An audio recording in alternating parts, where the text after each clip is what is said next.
కొడుకులు ఎంతమంది? ముగ్గురు కొడుకులు, ముగ్గురు కూతురు. ఎవరు చూడలే? 6 మందిలో కూతురున్నా రాదా నీ కాడికి? ఊరివే రాదు. అంటే నువ్వు నీ కాడికి వస్తే నువ్వేమన్నా డబ్బులు అడుగుతావు అని రారా? ఎట్లా? ఎందుకు రారు వాళ్ళు? అంటే ఏ ఊర్లో ఉండరు వాళ్ళు? ఒక పెద్ద బాబు ఉంది కడపలో.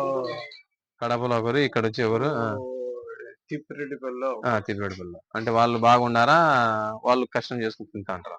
కష్టం చేసి తింటా అంటారు. అంత ఏం డబ్బులు ఏం లే. నీకు ఎటువంటి సాయం కావాలన్నా నేను ఉంటా, ఓకేనా? ఆ తమ్ముడు నాకు ఫోన్ చేస్తాడు, నేను నీ కాడికి వస్తా. నీకు నేను కడప పోయే లోపల నీకు ఫుడ్ ఇచ్చిపోతాంట. కానీ కొంచెం మనీ కూడా అమౌంట్ ఇచ్చి నీకు ఖర్చులకు అభినయకి ఇబ్బంది లేకుండా నేను నీకు ఇచ్చిపోతా అంట, ఓకేనా? దానివల్ల ఎటువంటి ఇబ్బంది ఉండదు, ఓకేనా? చూసి హ్యాపీగా ఉండు, ఏ ఇబ్బంది పెట్టాము. అభినయుడు కూడా మనకు చెప్తాడు, ఏ విషయమైనా నేను వస్తా అంట.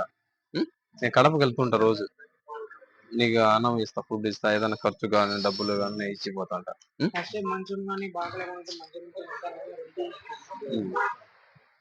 సర్లే, ఓకే కదా?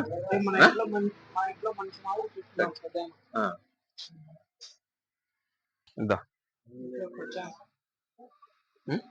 పెట్టుకో, సరేనా? నీ ఖర్చుకు మాత్రం పెట్టుకో. సర్లే, ఓకే. పోయేస్తా.